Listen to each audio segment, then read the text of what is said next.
laboratorium IPA. Yang pertama, gelas ukur. Yang kedua, labu Erlenmeyer. Yang ketiga, mikroskop. Yang keempat, vernier caliper. Yang kelima, kacamata. Yang keenam, neraca pegas. Dan yang ketujuh adalah statik.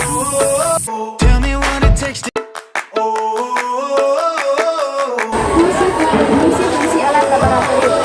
Yang pertama, gelas ukur dan spatula berfungsi untuk mengukur bahan.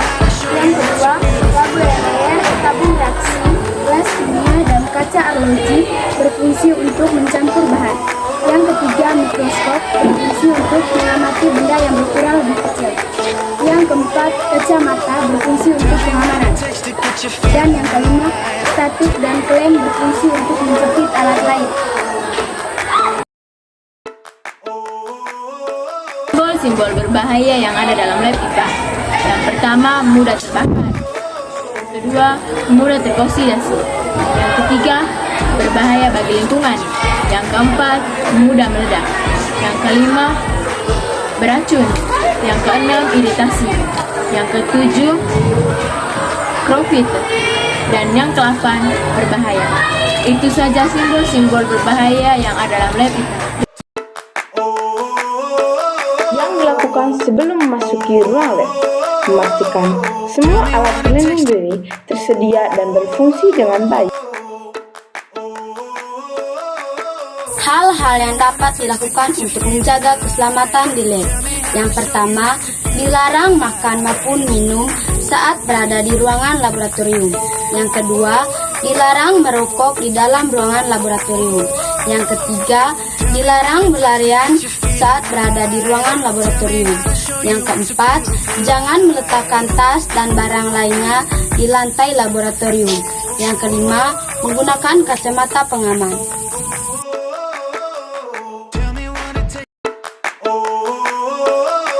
Hal-hal yang tidak boleh dilakukan di dalam ruangan lab adalah: yang pertama, tidak menggunakan alat pelindung seperti kacamata pelindung. Yang kedua, tidak menggunakan alat dengan benar.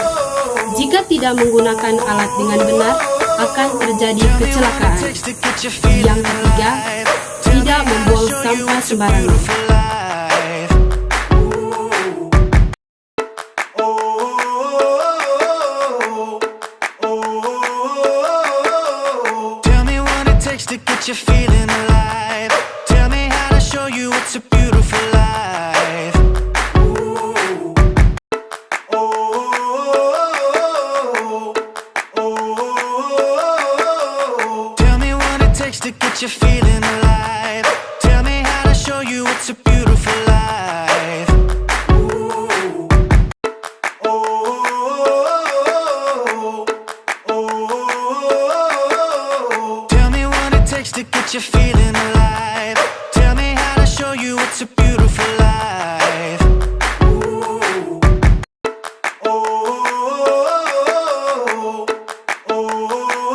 Ciri makhluk hidup. Yang pertama, makhluk hidup memiliki kemampuan untuk bergerak. Yang kedua, makhluk hidup dapat tumbuh dan berkembang. Yang ketiga, makhluk hidup memiliki kemampuan reproduksi. Yang keempat, makhluk hidup menanggapi rangsangan. Yang kelima, makhluk hidup mengambil dan menggunakan energi. Yang keenam, makhluk hidup dapat bernapas. Ketujuh, makhluk hidup menghasilkan zat sisa. Yang kedelapan, makhluk hidup tersusun dari sel.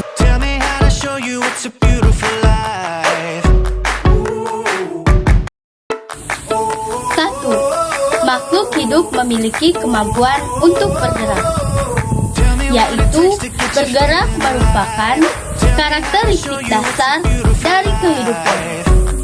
Manusia, hewan, dan tumbuhan memiliki kemampuan untuk bergerak.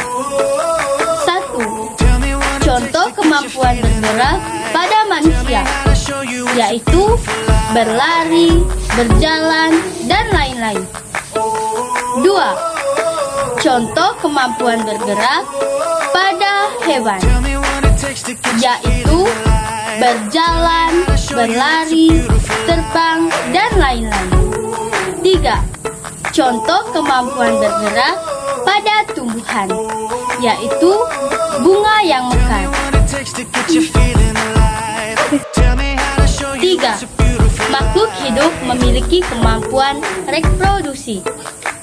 Untuk menghasilkan individu baru, makhluk hidup harus memiliki kemampuan reproduksi dan melakukan perkawinan. 2. Makhluk hidup dapat tumbuh dan berkembang. Tumbuh artinya perkembangan secara fisik, sementara berkembang artinya perkembangan secara emosional dan pola pikir. Makhluk hidup menanggapi rangsang. Salah satu ciri makhluk hidup adalah menanggapi rangsang. Contoh makhluk hidup menanggapi rangsang, misalnya putri malu. Putri malu ketika disentuh, daunnya akan menutup. Contoh kedua, kita ketika dicubit. Kita ketika dicubit akan merasa sakit. Itulah ciri makhluk hidup menanggapi rangsang. A. Makhluk hidup mengambil dan menggunakan energi. Tumbuhan memerlukan matahari untuk menjalankan proses fotosintesis. Manusia dan hewan membutuhkan tumbuhan sebagai salah satu sumber makanan. Makhluk hidup dapat bernafas. Salah satu ciri makhluk hidup adalah bernafas. Kita membutuhkan oksigen yang dihasilkan oleh tumbuhan. Tumbuhan membutuhkan karbon dioksida untuk membantu proses fotosintesis. Makhluk hidup mengeluarkan zat sisa. Zat sisa merupakan suatu zat yang beracun yang tidak dibutuhkan oleh tubuh. Sebagai manusia, kita juga mengeluarkan zat sisa. Contoh dari zat sisa yang kita keluarkan adalah karbon dioksida dan urin. Makhluk hidup tersusun dari sel. Makhluk hidup ada yang terdiri dari satu sel dan ada yang terdiri dari banyak sel. Biasanya, makhluk hidup yang terdiri dari satu sel disebut uniseluler. Dan makhluk hidup yang terdiri dari banyak sel disebut multiseluler.